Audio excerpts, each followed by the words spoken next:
Praise the Lord. My dear brothers and sisters, we were reflecting about the book of Exodus, chapter 12, for the last more than 1 week. And we are still continue reflecting about it because that is the whole foundation of Christian faith in the Old Testament and New Testament. Therefore, we need to study thorough about this book of Exodus, chapter 12. And my dear brothers and sisters, in today's gospel we just heard, Jesus said, in Gospel Luke chapter 6 verse 39, I think, and let's read that word of God. Jesus said, can a blind person guide a blind person? So remember, if somebody is blind about the faith, blind about the Bible, blind about the teaching of God, even if that blind person is a miracle worker, even if that blind person is very strong, even if that blind person is very brilliant and intelligent, do not be guided by that blind person. Both will fall into pit. And so many pits are there in this world today. Because they were blinded in front of the Bible. They didn't know the truth. Or they just conveniently ignored the truth. Because of the hatred against the people in the church. Many people left the church because they hated the Pope or maybe hated their parish priest. So this is how many pits were created. So now let's reflect about the book of Exodus chapter 12. We were reflecting about this. Chapter 12 verse 9 we reached. I hope let's read once again. Do not eat any of it raw or boiled in water, but roasted over the fire and with its head, legs and organs. We explained it the last time. Next, verse 10. You shall let none of it remain until the morning. Anything that remains until the morning you shall burn. So it should be eaten on that same day. Not another day, but on that same day. So Jesus, the last sacrifice and the Last Supper taking place on the same day, not another day. On the same day, Jesus died. On the same day, his disciples ate his body and blood in the Last Supper. Though it happened first, the death happened second. So, because, they have eaten the body, and if you have already heard the talk which I had given some time back about the fourth cup, then you will understand whether it happened first or second. In fact, it is not happening first or second, it happens simultaneously. The eating and the death of Jesus is taking place, in fact, simultaneously. The Passover is completed as soon as Jesus dies on Mount Calvary. The timing of death and completion of the Passover is taking place simultaneously at the same time. So we can't say, okay, how did they ate the body and blood of Jesus before his death. We can't say that, because if you know the Passover Seder, the Passover format, and then the completion of the Passover and the completion of the death of Jesus happens simultaneously. So that is why it is on the same day. Let's read verse 11. This is how you shall eat it. Your loins girded, your sandals on your feet, and your staff in your hand, and you shall eat it hurriedly, because it is the Passover of the Lord. What does it mean? No, you can see a special liturgy given. Your loins girded, your sandals on your feet. When you go for a travel, when you go for an emergency travel, when you're going for a long journey, these are the things that you put on. Loins girded, your sandals on your feet, and your staff in your hand. That means you are ready to travel, ready to go for a long journey. You are maybe in the midst of a journey, or you are ready to start your journey. So that is what this is. So this is how you shall eat it. Your loins girded, your sandals on your feet, and your staff in your hand, and you shall eat it hurry, because no time. No time. Any time our time will come. Any time we will have to leave.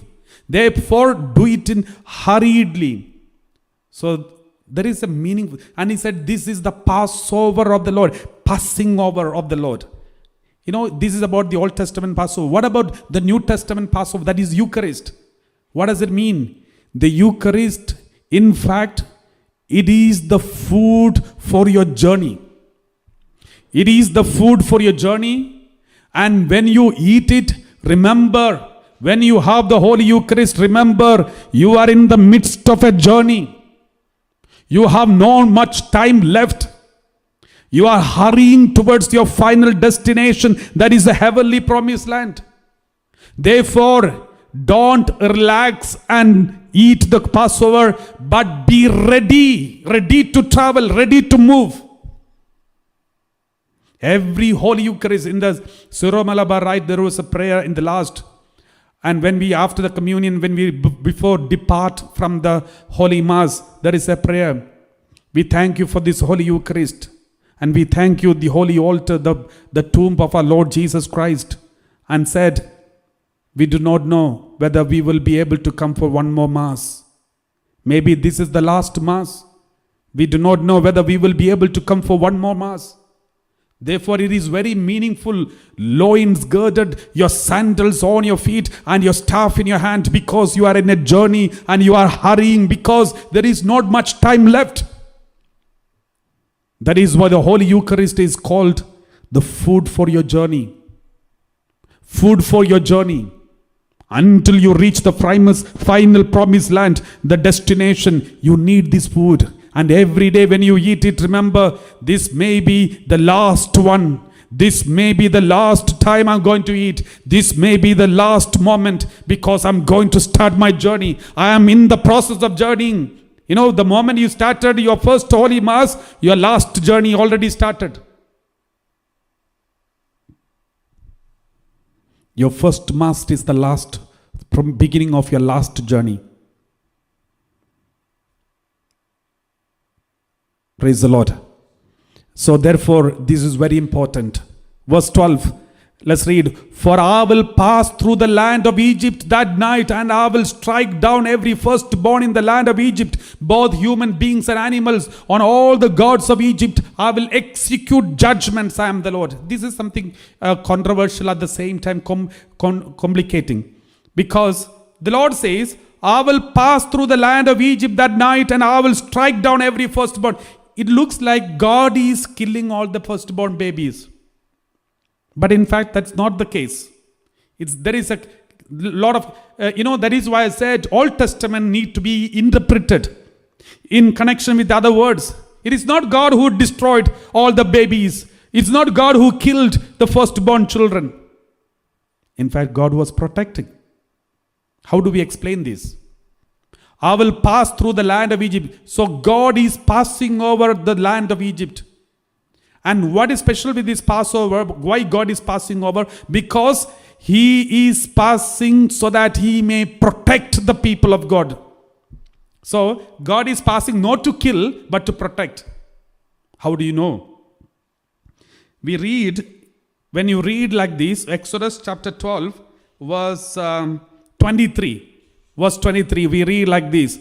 For the Lord will pass through to strike down the Egyptians. When He sees the blood on the lintel and on the two doorposts, the Lord will pass over that door and will not allow the destroyer to enter your houses to strike you down. What does it mean? It is not God who is killing or destroying. There is a destroyer. That is, apart from God, there are two people moving on. One is God to protect, the other one destroyer to destroy. So God is preventing the destroyer from entering into such houses where the blood is sprinkled. The blood of the Lamb. That is why the blood of Jesus is so powerful, so important in our life. We should be washed in the precious blood of Jesus, and it is possible only when those who enter into house. Only those who entered in the house where the blood is sprinkled will be safe.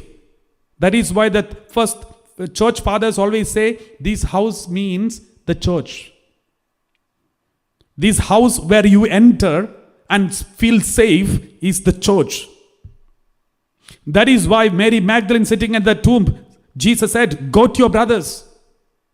That is why when St. Thomas was walking around outside, but all the other disciples were inside in the closed room praying together, and Jesus appeared to them, not to St. Thomas. Later where they came and told St. Thomas, and later St. Thomas also came into the room, and then he was able to see God.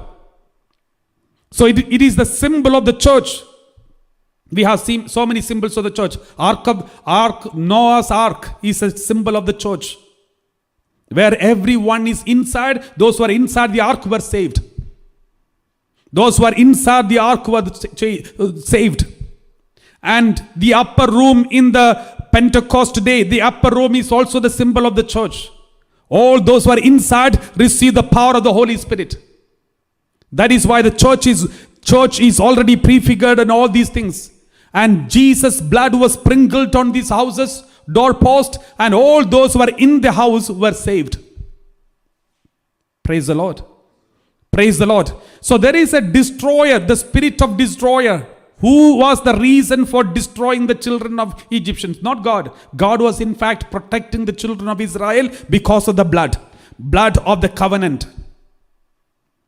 My dear brothers and sisters, that is why I said the Old Testament always needs interpretation. God never destroys anyone. But the destroyer is always there. The one who was a liar from the beginning. He's a thief. He steals, comes and kills and destroys. Jesus said, the thief comes to steal and kills and destroy. So who is the destroyer? Is the thief, the evil one. So who destroyed Egypt? In fact, it is not God. God only lifted his protection. That's all. 10 times God lifted up his protection from Egypt. And they were destroyed 10 times. Every time when God lifts up his protection, that is when we are destroyed. It's not God who is destroying us. The destroyer is already here. He is always aiming the arrows of destruction on your family. I told you some time back, each moment I know thousands and thousands of destruction is coming against me. Each moment I'm feeling protected because the one who is supposed to pass over in front of me, he is passing over in front of me and protecting me from the destroyer who comes against me. My dear brothers and sisters, you are being destroyed, trying to be destroyed. You are being attacked each moment, each second. But God is protecting you. Only once in a while we experience it because God wants to remind you. See, one distraction is enough. You will be attacked. One distraction. Once you leave once you leave my focus on me, you will be falling down. When Peter was walking on the water, 1 second he was distracted by the windstorm. He started singing. One moment of distraction is enough for you to sink.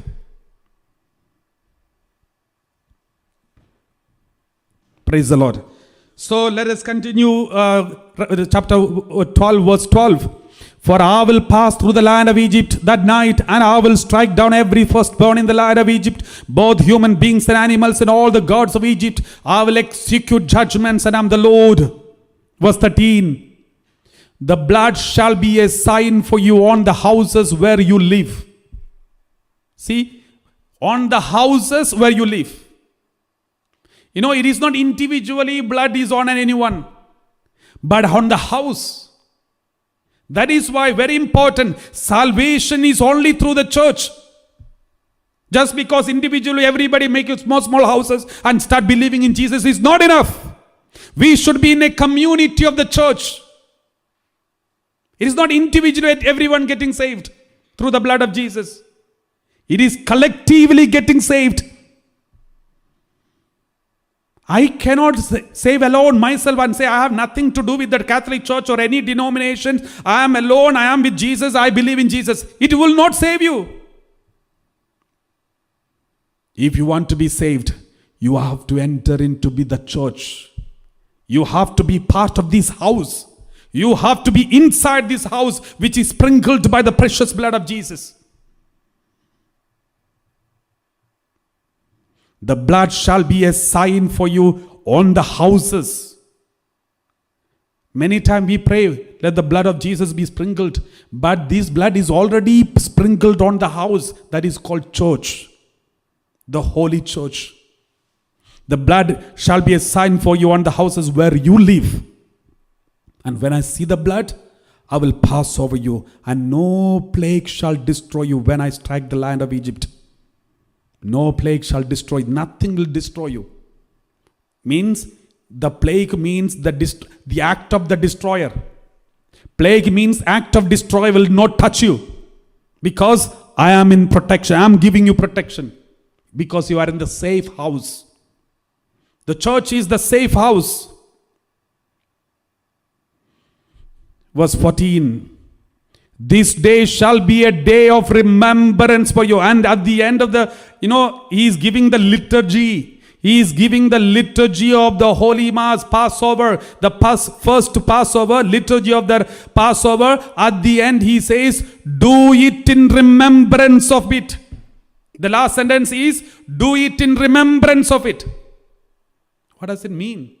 This is exactly what we celebrate in the Holy Mass. We also said, do it in remembrance of me at the end. What is this remembrance? It's not just a memorial. There is a special word that is used in the Bible, especially for the Old Testament. Passover is not a memorial, but do it in a remembrance. What does it mean?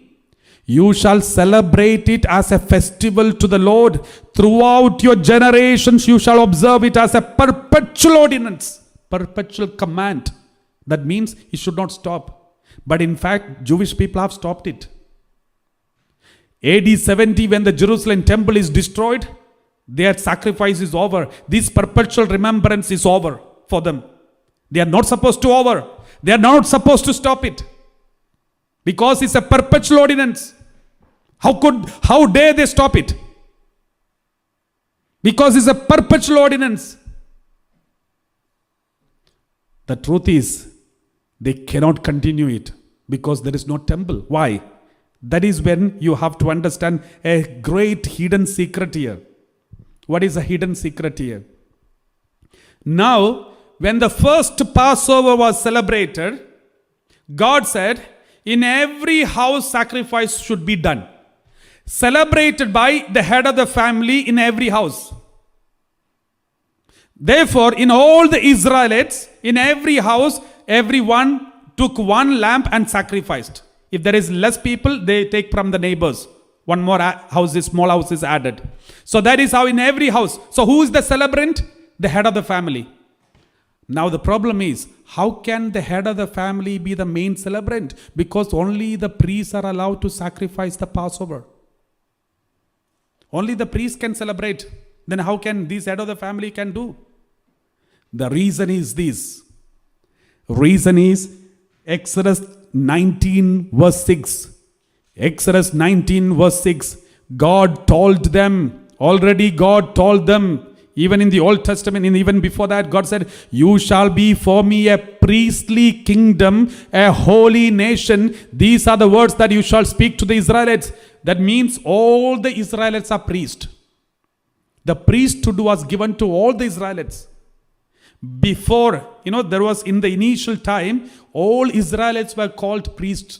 There was no special priesthood. There is only one priesthood, royal priesthood. Everyone was priesthood. And there was a priesthood, a royal priesthood and ministerial priesthood. Both were in one person. That means every Israel was a priest. Then when was it taken away? And since everyone was priest, everyone could do the sacrifice in their own home. Because everyone is priest. Why do they need to go anywhere? Everyone is a priest. So head of the family is the high priest. So he did celebrate the sacrifice and Passover, and they used to eat and go. Because everyone was priest. But there was a change afterwards. When was it? If you read the Bible, when we go on reading the book of Exodus, we will come to know that. So therefore, I don't want to take the quotation, but let me tell you beforehand so that you will understand when it comes. Later, after the worship of the golden calf, when Israelites worshipped idol, the golden calf, God was so angry, and there was a punishment that came upon the Israelites. And after that, God said, I am going to make one tribe, a priestly tribe. And he said, the son Aaron and his sons will be from now on, only they will be doing ministerial priesthood ministry. No one else is allowed to do ministry, the priesthood, priestly ministry. Only the people of Levi, not only all the Levites, only the sons of Aaron. Because the Aaron is coming from the tribe of Levi. in the tribe of Levi, there are hundreds and thousands of people, but not all of them are allowed. Only the sons of Aaron were priests, and only they can do the priestly ministry. And not only that, God also changed another command. Now the Passover cannot be celebrated in every house. Why? Because not all of them are priests. The priesthood is taken away because of the idol worship. They worship the golden calf, and God said, now this will be celebrated only in one place. That is the temple, the tabernacle, and also in the temple in the future. When they make Jerusalem temple, only in Jerusalem temple this sacrifice should take place, and only by the Levite priest who are sons of Aaron. That is the change. And that is why there is two types of priesthood. One is royal priesthood, the other one is ministerial priesthood, even in the Old Testament. Even in the same thing is followed in the Catholic Church. All of us are royal priests. 1 Peter chapter 2 verse 9, all of our royal priest. 1 Peter chapter 2 verse 9. You are a royal priesthood, holy nation, God's own people. So we are all royal priests. But out of all these royal priests, God has selected a certain people as to do ministerial priesthood, the priesthood of service. And these two priesthood started in the New Testament because it is already in the Old Testament. And it is continuation of it. Praise the Lord. That is, well, let's go back once again. Let's read that. Exodus chapter 12 verse 14. This day shall be a day of remembrance for you. You shall celebrate it as a... So God is giving this command to do it in remembrance of me. To whom? To all the Israelites. Later, do it in remembrance of me is taken away from all the Israel and given to the sons of Aaron. And said, you have to do it now. And later, this is taken away from the sons of Aaron and given to the apostles. Jesus told, do it in remembrance of me after the Last Supper. Now it is given to the apostles. That means this perpetual ordinance of Passover, which the Israelites are supposed to do it perpetually, they were stopped in AD 70 or before that, in the Last Supper, and handed over to the apostles, and now through apostles it is taking place in the Catholic Church perpetually.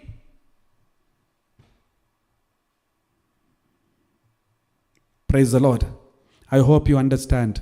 If you didn't understand, listen to this preaching again. Praise the Lord. Because this is very, very, very important point. Praise the Lord. Those who know the whole history of Israel, whole history of the Bible, all the Bible passage, you will understand. When you listen more and more, you will understand this. Praise the Lord. Hallelujah. So sometimes when you listen to this talk, you may feel, Father, can you repeat it?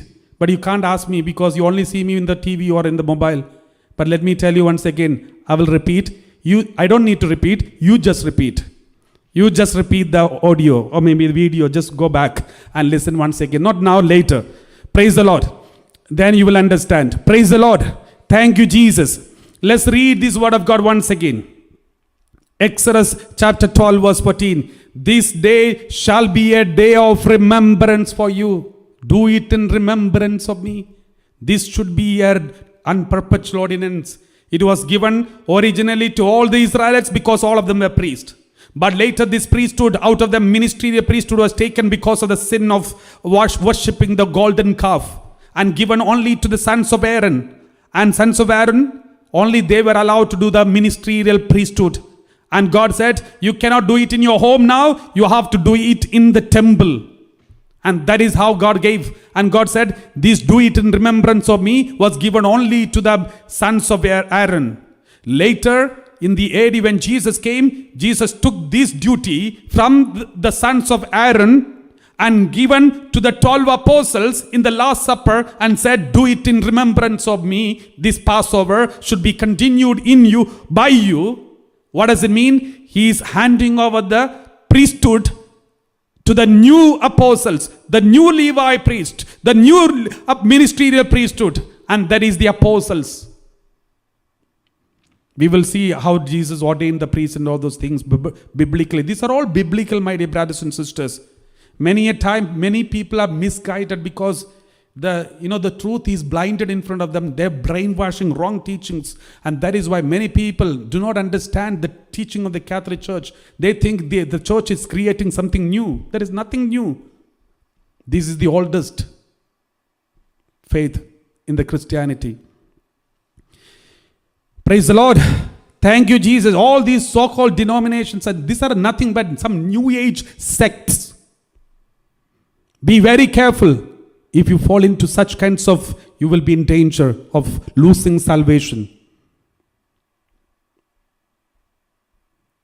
These days when we started the gospel book of Exodus chapter 12, already so many people started sending messages. Father, now I realize that I was in a wrong place, wrong church and wrong belief. Now I know there is something that I need to know more and more. And I'm thinking about changing.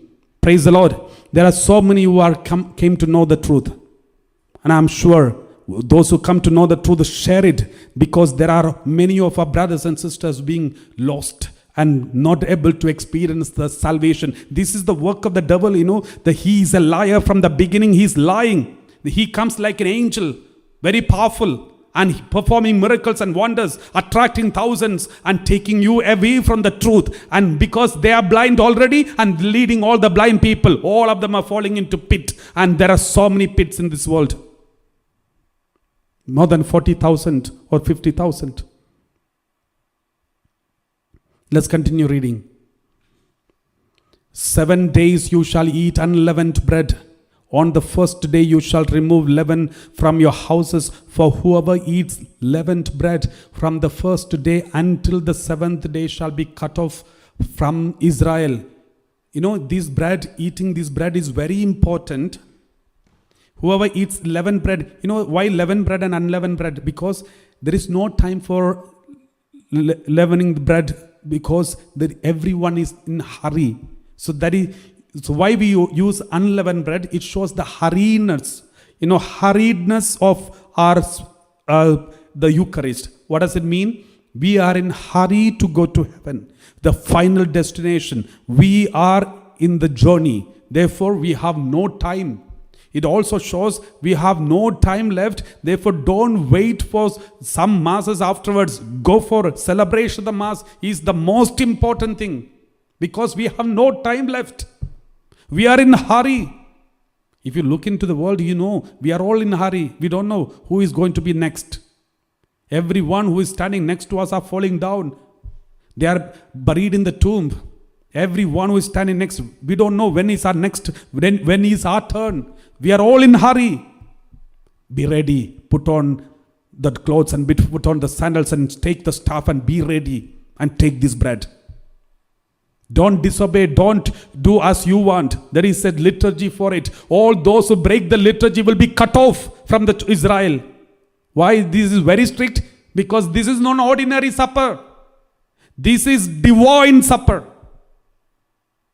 If it is an ordinary supper, why? What is problem? If some mistake happened, why should they be cut off? Because it is divine Passover, divine supper. Therefore, any mistake will be cut off. Verse 16. On the first day you shall hold a solemn assembly. On the first day. What is first day? On the Sunday. In a week, the first day is Sunday. There's a big debate, which is the Sabbath day and all those things. Sabbath, is it Saturday or Sunday? Thank God, when God created the first day, all the creation, after that he said, and day is over. We read like this book of Genesis chapter 1 verse 4. Let's read. And God saw that the light was good, and God separated the light from the darkness.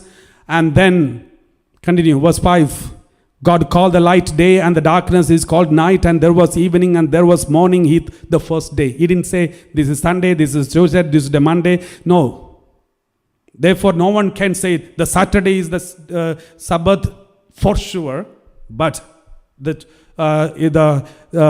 Jewish religion and many religion, and also we also believe the Saturday as the Sabbath day, and Sunday is the most holy day, because on the Sunday, the first day, we read, let's once again read, On the first day, everyone should have a solemn assembly. That is why we have Sunday. The whole parish come together in the church.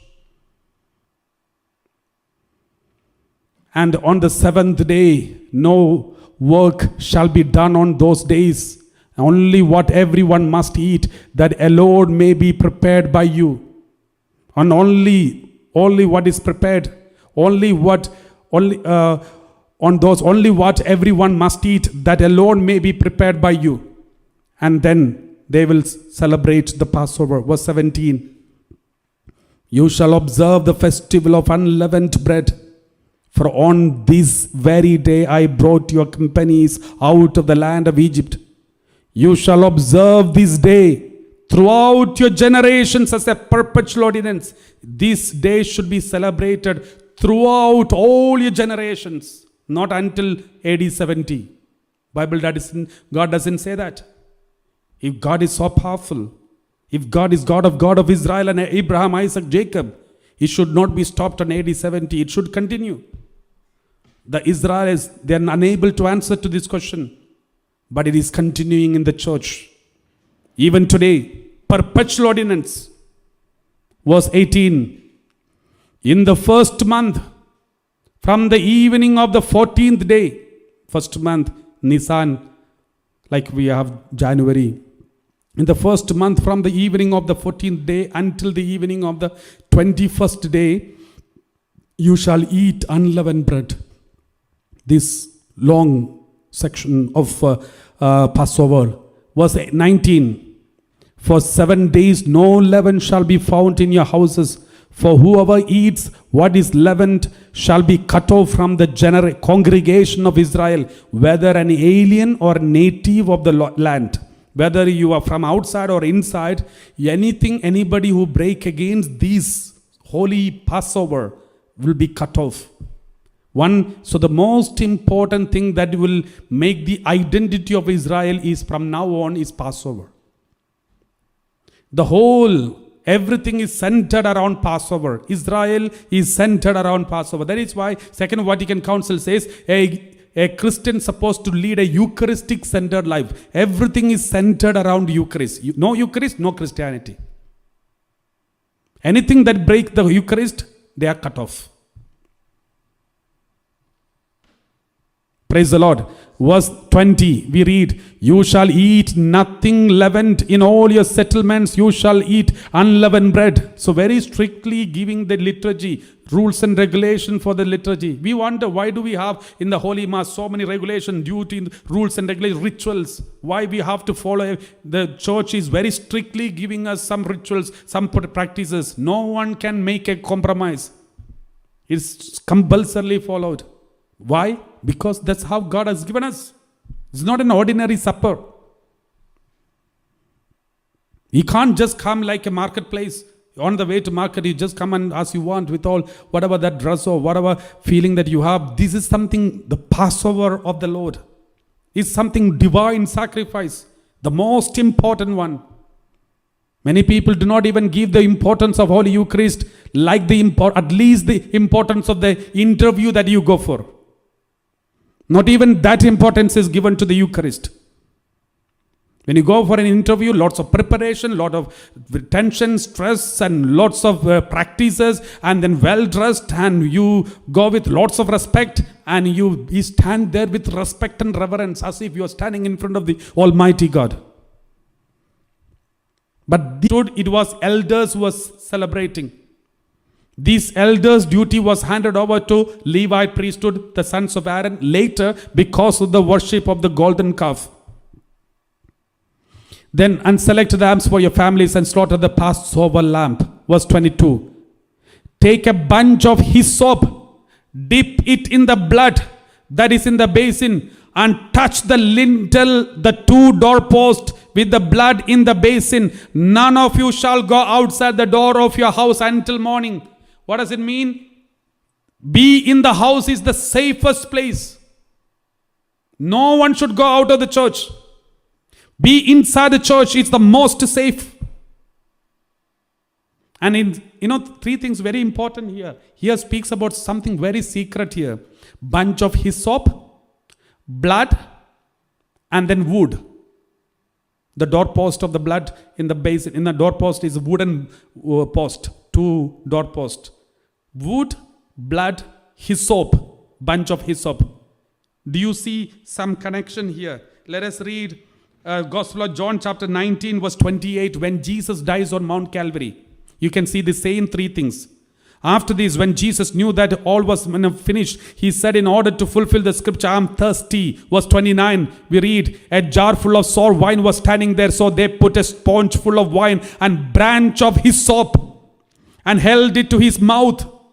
And then verse 30, when Jesus had received wine and he said, it's finished, then the bowed his head and gave up. So you can see a basin there. Wine, let's read once again. A jar full of sour wine. There is wine and basin. In the Old Testament, there is a basin and blood of the lamb. Why this wine? Because in the Holy Eucharist, wine becomes the blood. And the blood is sprinkled on the wood. In the New Testament, the blood of Jesus is sprinkled on the cross, the 2 lintel, the 2 wood. In the Old Testament, from the basin, the blood is sprinkled outside. In the New Testament, from the basin, the wine, which is, in the Eucharist, the wine becomes the blood. And it is sprinkled not outside, but inside. You know why? Because about this new covenant, there is already a prophecy. Jeremiah 31:31. Jeremiah 31:31. The days are surely coming, says the Lord, when I will make a new covenant with the house of Israel and the house of Judah. And what is the new covenant? It will not be like the covenant that I made with their ancestors and took them by the hand to bring them out of the land of Egypt. But a covenant they broke. But what is the specialty of this covenant? But this is the covenant that I will make with the house of Israel. After those days, I will put my law within them. The old covenant is outside, new covenant is inside. So let's again read John chapter 19 verse 28. So you can see the 3 things again here, or 4 things. We can see the basin. There is a full jar and wine inside. And then take the wine with the hyssop, branch of hyssop, and held it to his mouth, and he dies and says it's completed, finished. And then he dies on the wood, and in which the whole blood is sprinkled. Let's go back to Exodus chapter 12. Let's read once again the same word of God. Take a bunch of hyssop, dip it in the blood that is in the basin. So there is a basin, and in the basin, here it is blood, there it is wine. Why wine? Because this wine is turned into blood in the every Holy Eucharist. And then the hyssop, branch of hyssop is mentioned in the Old Testament. The branch of hyssop is also mentioned in the last on the crucifixion. And then touch the lintel, 2 doorposts, shows the symbol of the cross on which the blood of Jesus is sprinkled. And none of you shall go outside the door of your house until morning means none of you should go out of this church which is purchased by the precious blood of Jesus on Mount Calvary through his death. The church is started as per the belief of the Catholic Church. The church is born on the day when blood and water is sprinkled from the side of Jesus. Church is created and it is made announced publicly on the Pentecost day. The church starts on Mount Calvary, announced and published on Pentecost day. Praise the Lord. And no one should go out of this church means no one should leave in whatever problem is. Even if there is problem in the church, even if there is misunderstanding in the church, no one should leave this house if you really want to be saved. God knows how to purify this church. God knows how to protect this church and purify this church. Just because there is something wrong and if you leave the church, that means you don't trust the God who built this church.